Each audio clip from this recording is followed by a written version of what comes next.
Hello everyone. Pakistan Bangladesh passport और भारतीय नागरिकता नियम पर विवाद। यानी कि पाकिस्तान और बांग्लादेश के बीच जो भारतीय नागरिकता से जुड़े जो नियम है उस पर काफी विवाद चल रहा है, जो कि चर्चा में आ रही है। यानी सोशल मीडिया और कुछ समाचारों में यही विवाद किया जा रहा है कि पहले पाकिस्तान बांग्लादेश का पासपोर्ट सरेंडर करो, फिर भारत की नागरिकता मिलेगी। यानी उन लोगों का कहना है कि जो सोशल मीडिया और खबरों में जो चीजें आ रही है, जो विवाद फैल रहा है, पहले पाकिस्तान बांग्लादेश का पासपोर्ट सिलेंडर करो तभी भारत की जो नागरिकता है मिलेगी, उनका यह कहना है। और इनके लिए नियम बदल दिए गए हैं। ये मुद्दा भारत की नागरिकता, अवैध प्रवास और सुरक्षा नीति से जुड़ा हुआ बताया जा रहा है।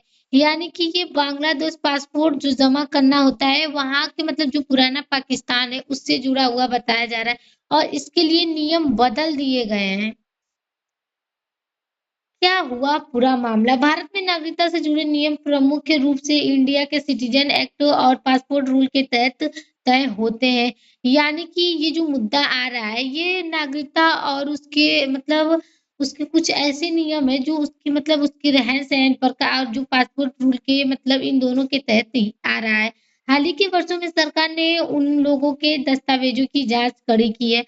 यानी कि अभी जल्द में ही कुछ कई साल पहले ही सरकार ने लोगों को जो जांच करने को काफी उस पे कड़ी निगरानी बना दी है। पहले पाकिस्तान या बांग्लादेश के नागरिक रहे, बाद में भारतीय की नागरिकता लेना चाहते हैं या ओसीआई लॉन्ग टर्म वीजा से जुड़े मामलों में आवेदन करते हैं। यानी कि इनका कहना है जो जो लोग पाकिस्तान या बांग्लादेश के नागरिक थे उन्हें अब क्या करना होगा, ओसीएल लॉन्ग टर्म जो वीजा से जुड़े मामले होंगे, अब उनको काफी लंबे समय के वीजा के लिए आवेदन करना पड़ेगा। नियमों के अनुसार यदि कोई व्यक्ति दूसरे देश की नागरिकता छोड़कर भारतीय नागरिकता लेना चाहता है तो यानी कि अगर कोई व्यक्ति अपने मतलब भारत को छोड़कर अगर कोई दूसरा नागरिकता बनाना चाहता है तो उसे पहले अपने पुराने देश का पासपोर्ट और नागरिकता संबंध दस्तावेज जमा करना पड़ सकता है। यानी पहले उसे जो पुराने देश में जहाँ पर रह रहा था उसे पहले अपने जो दस्तावेज या जो पासपोर्ट होंगे उसे जमा करना पड़ेगा। इसका उद्देश्य है दोहरी नागरिकता जैसी स्थिति को रोकना और पहचान स्थापित करना होता है। यानी कि इसका उद्देश्य यही है कि पहले जो व्यक्ति जो देश का साथ छोड़ रहा है उसे नागरिकता न रखना और उसकी पहचान सही जो तरीके से जांच करनी चाहिए। सरकार का तर्क, सरकार और सुरक्षा एजेंसियों का मानना है, यानी जो सरकार है और जो एजेंसी मतलब जो जांच करते हैं उनका मानना है कि अवैध घुसपैठी और फर्जी दस्तावेजों पर रोक लगे।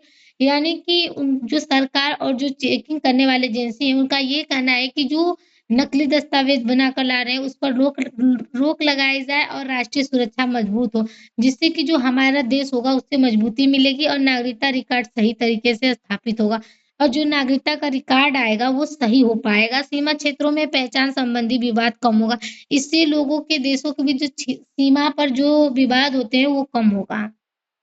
सिटीजनशिप एक्ट क्या है? इंडिया का सिटीजनशिप एक्ट 1955 ये तय करता है कि कौन भारतीय नागरिक बन सकता है, कौन नागरिकता कैसे मिलेगी। यानी इस देश में अगर कोई दूसरा देश से अगर आ रहा है तो वो कैसे इस देश का नागरिक बनेगा और नागरिकता कैसे मिलेगी उसे, और किन परिस्थितियों में नागरिकता खत्म हो सकती है, और कई ऐसी परिस्थितियां आएंगी जहां पर उसकी नागरिकता खत्म भी की जा सकती है।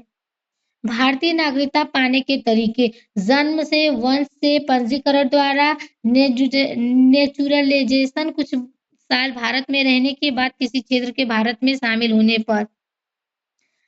सीएए क्या है? सिटीजनशिप अमेंडमेंट एक्ट जो कि 2099 यानी सिटीजनशिप अमेंडमेंट एक्ट 2099 में ये प्रावधान किया गया कि बांग्लादेश और अफगानिस्तान से आए कुछ धार्मिक अल्पसंख्यकों को भारतीय नागरिकता पाने में राहत दी जाएगी।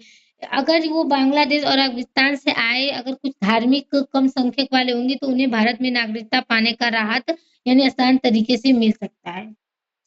इस खबर से सीएए का संबंध कैसे जुड़ता है? जो लोग पहले पाकिस्तान या बांग्लादेश के नागरिक रहे, उन्हें भारतीय नागरिकता लेने से पहले अगर कोई व्यक्ति अगर भारत में अपना निवासी लेना चाहता है, तो पहले उसे क्या करना होगा, पासपोर्ट और नागरिकता रिकॉर्ड देना होगा और पहचान दस्तावेज़ जमा करना पड़ सकता है। यानी उसे अपना पूरा डिटेल और जो पासपोर्ट होगा उसे जमा करना होगा रिकॉर्ड के तौर पर। इसी वजह से पहले पासपोर्ट सरेंडर करो जैसी बातें चर्चा में आती हैं। यानी इसीलिए अब चर्चा में काफ़ी तेज़ी से जो चल रहा है कि पासपोर्ट सरेंडर करो।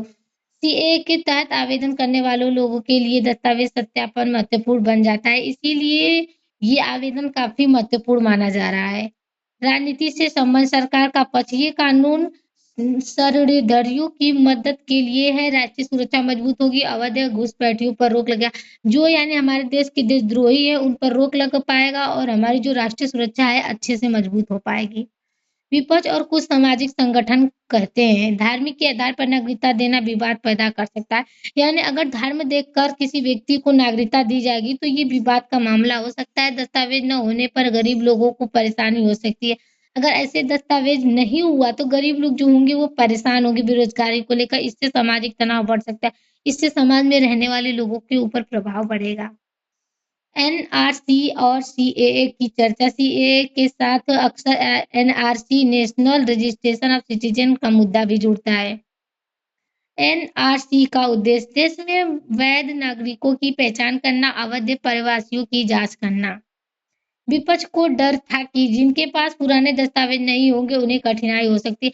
यानी अगर कोई व्यक्ति दूसरे देश से आता है, अगर हमारे देश में नागरिकता लेना चाहता है, अगर उसके पास पुराने डिटेल नहीं है तो उसे कठिनाई हो सकती है। सरकार ने कहा है सीएए और एनआरसी अलग-अलग विषय है।